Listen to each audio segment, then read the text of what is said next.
Regardez cette peau de chagrin. Vous avez signé le pacte, tout est dit. Maintenant, vos volontés seront scrupuleusement satisfaites, mais aux dépens de votre vie. Le cercle de vos jours, figuré par cette peau, se resserrera, suivant la force et le nombre de vos souhaits. Votre premier désir est vulgaire, je pourrais le réaliser, mais j'en laisse le soin aux événements de votre nouvelle existence. Après tout, vous vouliez mourir. Eh bien, votre suicide n'est que retardé. La peau de chagrin, ce sont le pouvoir et le vouloir réunis, les désirs excessifs, les intempérances, les joies qui tuent, les douleurs qui font trop vivre. Voilà le dilemme perpétuel de Raphaël de Valentin. Possesseur de la peau, il est condamné à choisir entre vivre trop ou vivre mal. Monsieur le Président, Madame la professeure, Mesdames et Messieurs les membres du Conseil de l'Ordre, Mesdames et Messieurs les secrétaires, Mesdames et Messieurs, un pourvoi en cassation n'est pas une peau de chagrin. Un pourvoi en cassation, c'est une garantie fondamentale accordée au justiciable, une voie de recours qui doit lui permettre, par l'annulation de la décision illégale, d'être rejugé conformément au droit. C'est l'assurance d'être jugé dans le respect du principe d'égalité devant la loi. Et pourtant, en matière pénale, la miroitante promesse d'une cassation, protectrice des droits du prévenu, cache de son éclat un malheureux dilemme entre légalité et opportunité. La société Conceptimo a été poursuivie dans le tribunal correctionnel des chefs de recel d'abus de biens sociaux et de banqueroute. Déclarée coupable des faits qui lui étaient reprochés, elle a notamment été condamnée à la confiscation en valeur de 3 immeubles lui appartenant. La Cour d'appel a confirmé cette peine et la société s'est pourvue en cassation. La Cour de cassation a cassé l'arrêt en ses dispositions relatives à la peine de confiscation et a renvoyé l'affaire devant la même Cour d'appel autrement composée. C'est alors que la Cour de renvoi a ordonné la confiscation en valeur, cette fois de 2 immeubles, mais d'un montant supérieur. Refusant sans doute la maigre consolation de voir son sort, certes aggravé, mais légalement, la société Conceptimo s'est de nouveau pourvue en cassation. Et saisie sur renvoi de la chambre criminelle, vous devez aujourd'hui répondre à la question suivante. Les dispositions de l'article 609 du Code de procédure pénale, en ce qu'elles permettent l'aggravation du sort du prévenu par la Cour de renvoi sur son seul pourvoi, méconnaissent-elles les droits et libertés que la Constitution garantit? Vous y répondrez affirmativement. Affirmativement, car le droit à un recours juridictionnel effectif vous y conduit. En accordant à la Cour de renvoi le pouvoir d'aggraver le sort du prévenu sur son seul pourvoi, l'article 609 dissuade le prévenu d'agir en justice. En laissant subsister ce risque, l'article 609 crée les conditions, d'abord, d'un renvoi préjudiciable au prévenu. Et la réponse affirmative que vous apporterez ne se heurtera pas à la nature particulière de cette voie de recours qu'elle pourvoit en cassation. Car il doit toujours s'agir ensuite d'une cassation profitable au prévenu. Voici ce qu'énonce l'article 609 du Code de procédure pénale. Lorsque la Cour de cassation annule un arrêt ou un jugement rendu en matière correctionnelle ou de police, elle renvoie le procès et les parties devant une juridiction de même ordre et degré que celle qui a rendu la décision annulée. De façon constante, la Chambre criminelle interprète ces dispositions comme permettant à la Cour de renvoi d'aggraver le sort du prévenu, quand bien même la cassation ne serait intervenue que sur son seul pourvoi. Cette interprétation conduit le prévenu à craindre que son recours ne finisse par lui nuire, si le procès devait être renvoyé devant une cour plus sévère. C'est l'action sanctionnée. Et cette atteinte, elle est d'autant plus grave que la Chambre criminelle exclut toute aggravation de la peine lorsque la cassation n'intervient pas du fait du prévenu. C'est ensuite l'inertie récompensée. Toute société dans laquelle la garantie des droits n'est pas assurée, ni la séparation des pouvoirs déterminée, n'a point de constitution. Clé de voûte des droits et libertés que la Constitution garantit, l'article 16 de la Déclaration des droits de l'homme promet au requérant que sa cause sera entendue conformément au droit. Et le pourvoi en cassation occupe naturellement une place particulière dans la réalisation de ce droit. Il en est la concrétisation directe. Car comme vous l'affirmez, le droit de se pourvoir, c'est le droit d'être jugé dans le respect du droit. Le Conseil d'État, la Cour de cassation, y voient un principe général du droit. Votre Conseil y voit une garantie fondamentale accordée aux justiciables. Le contrôle de légalité des décisions juridictionnelles est l'expression du droit à un recours juridictionnel effectif. Et vous êtes particulièrement attentif aux limitations qui seraient apportées au droit de se pourvoir. Non seulement l'atteinte ne doit pas être substantielle, conformément à votre jurisprudence constante, mais elle doit encore être modeste.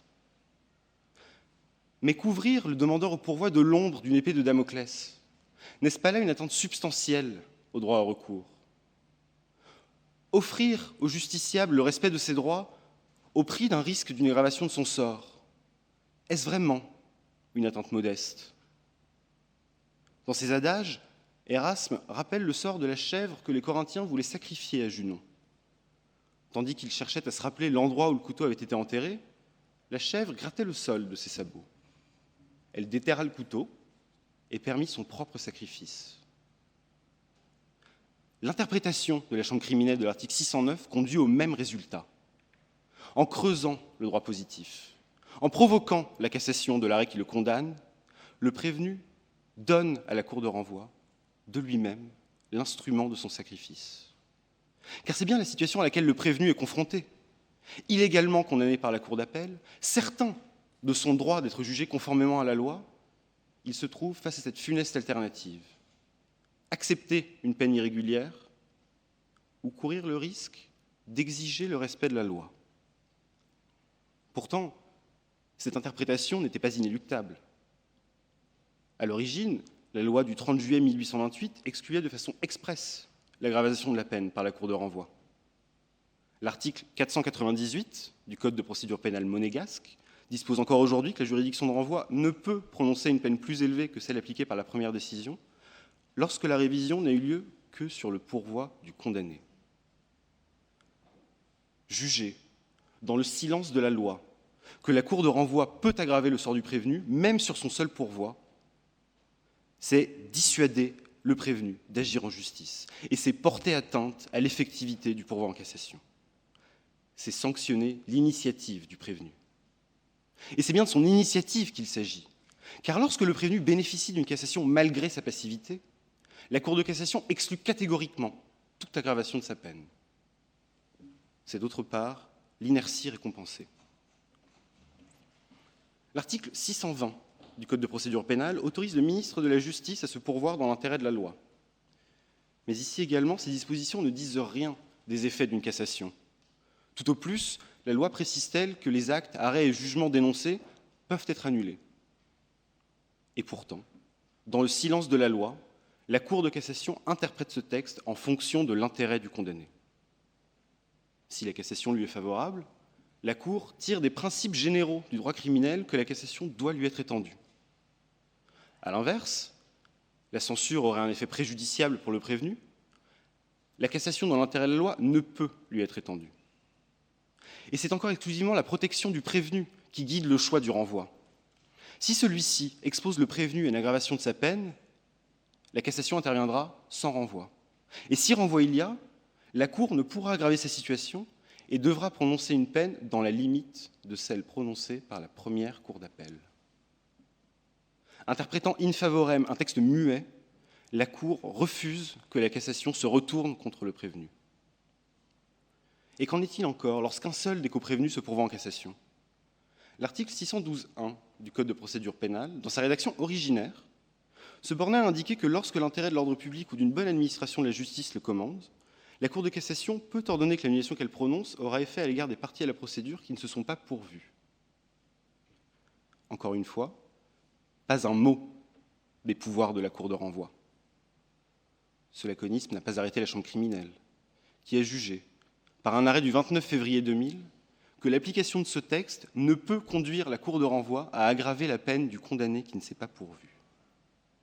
Interprétation in favorem, protection du prévenu. Dans le silence de la loi, la Cour de cassation s'assure que les effets de ces décisions ne se retourneront pas contre leurs bénéficiaires. Et le législateur la suit. Cette règle jurisprudentielle a été codifiée en 2004, au second alinéa de l'article 612.1. Vous l'avez compris, l'effectivité du pourvoi en cassation suppose la garantie pour le prévenu que ce recours ne pourra lui nuire. L'article 609, dont vous êtes aujourd'hui saisi, fait figure d'exception. Dans notre droit, c'est uniquement lorsque le prévenu prend l'initiative de ce pourvoi en cassation que joue cet effet dissuasif. Et ne croyez pas que cette différence de traitement serait justifiée par la circonstance que le prévenu s'est ou non pourvu. Car le succès du pourvoi doit toujours donner lieu à une cassation profitable au prévenu. L'article 567 du Code de procédure pénale rappelle expressément que le pourvoi en cassation peut être formé seulement par la partie à laquelle il est fait grief. Le pourvoi, c'est d'abord un recours subjectif. Et l'annulation à laquelle ce recours conduit poursuit l'intérêt du demandeur. C'est ensuite une fiction intéressée. On voudra sans doute vous soutenir que le pourvoi en cassation n'est pas une voie de recours de réformation, mais d'annulation, qui donne lieu à un contrôle objectif, de pure légalité. C'est vrai. Mais on voudra en déduire que de ce contrôle objectif découle une nullité objective, absolue, maximaliste, qui ne peut et ne doit rien laisser subsister de l'arrêt cassé. C'est faux. Ce contrôle objectif, il est provoqué par le demandeur, qui exerce une voie de recours dans son seul intérêt subjectif.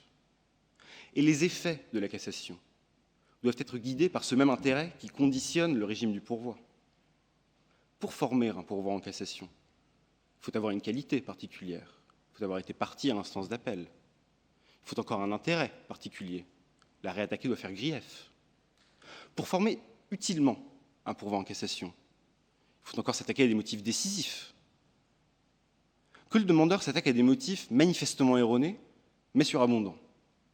Aucune cassation ne sera prononcée. Peu importe l'erreur, si grave soit-elle, si elle n'est pas déterminante. Et encore, le moyen est fondé, mais il n'a pas été soulevé en appel. Il est irrecevable. L'erreur est déterminante, mais le moyen est contraire aux conclusions d'appel du prévenu. Encore irrecevable. Le succès du pourvoi dépend du comportement procédural du demandeur. On ne casse pas un arrêt juridiquement erroné pour la beauté du droit, pour le principe d'une exacte application de la loi. On casse un arrêt lorsque l'annulation aura un effet utile pour le demandeur. Gardez à l'esprit que si la Cour de cassation n'est pas un troisième degré de juridiction, elle n'en demeure pas moins une juridiction, saisie d'un litige, par une partie. Le justiciable, il ne forme un pourvoi que dans son intérêt. La cassation prononcée sur son pourvoi n'intervient que dans son intérêt. Et les effets de l'annulation qui en découlent sont délimités par ce même intérêt, car il s'agit enfin d'une fiction intéressée. Par ces motifs, la Cour casse et annule. C'est par cette formule rituelle que la Cour de cassation déclare l'arrêt qui était soumis à son contrôle nul et non avenu. L'arrêt n'a jamais existé, ou plutôt il est réputé n'avoir jamais existé, car la nullité ainsi prononcée n'est qu'une fiction. Et comme toute fiction, elle est justifiée par un intérêt. S'affranchir des faits n'est pas chose anodine. Et si le droit commande parfois la reconstruction artificielle du passé, cette fiction n'est jamais totale. Pensez aux ruines circulaires de Borges, à cet homme qui voulait rêver un autre homme et l'imposer à la réalité. Chaque nuit, il ferme les yeux et rêve ce fils qu'il ne cesse de façonner. Son entreprise n'aboutira jamais. Ce fils rêvé pourra toujours se rapprocher de la réalité, mais contrairement aux autres hommes, il sera éternellement insensible au feu. La nullité se heurte aux mêmes limites. Point d'absolutisme juridique. La fiction de l'annulation trouve sa limite dans l'intérêt qu'elle protège. Alors non, la première peine n'a pas l'autorité de se juger, mais elle se substitue, malgré son annulation, au plafond fixé par la loi. Car lorsque le prévenu obtient la cassation de l'arrêt qui le condamne, l'annulation ne peut avoir pour effet de lui nuire. Et la reconnaissance de cette limite ne vous conduira pas à remettre en cause les pouvoirs de la Cour de renvoi. Tout comme la première Cour d'appel, elle appréciera librement le fait et le droit. Que ce pouvoir d'appréciation s'exerce dans une limite nouvelle ne remet pas en cause la nature, l'étendue de ce pouvoir. Et la Chambre criminelle l'a expressément reconnu dans son arrêt du 29 février 2000 que nous vous rapportions. Elle a jugé que si la Cour avait plénitude de juridiction pour juger l'accusé renvoyé devant elle, l'arrêt doit néanmoins être annulé en ce qu'il a aggravé la peine prononcée. Ce sont les mêmes pouvoirs dans la limite de l'intérêt du prévenu. Vous êtes ainsi saisi de dispositions qui admettent de façon exceptionnelle que le pourvoi du prévenu puisse se retourner contre lui. Elles créent un effet dissuasif à l'exercice du pourvoi en cassation qui porte une atteinte directe au droit à un recours juridictionnel effectif que la Constitution garantit. Ces dispositions doivent être abrogées et l'abrogation que vous prononcerez sera conforme à l'esprit de la cassation.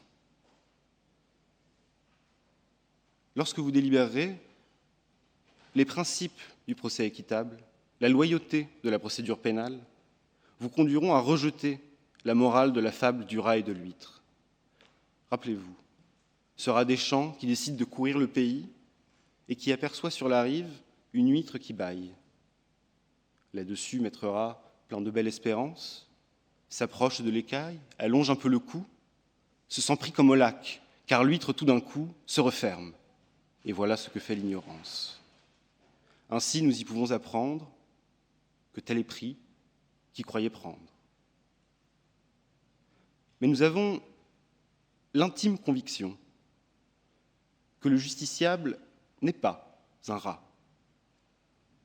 Alors, Monsieur le Président, Madame la professeure, Mesdames et Messieurs les membres du Conseil de l'Ordre, Mesdames et Messieurs les secrétaires, Mesdames et Messieurs,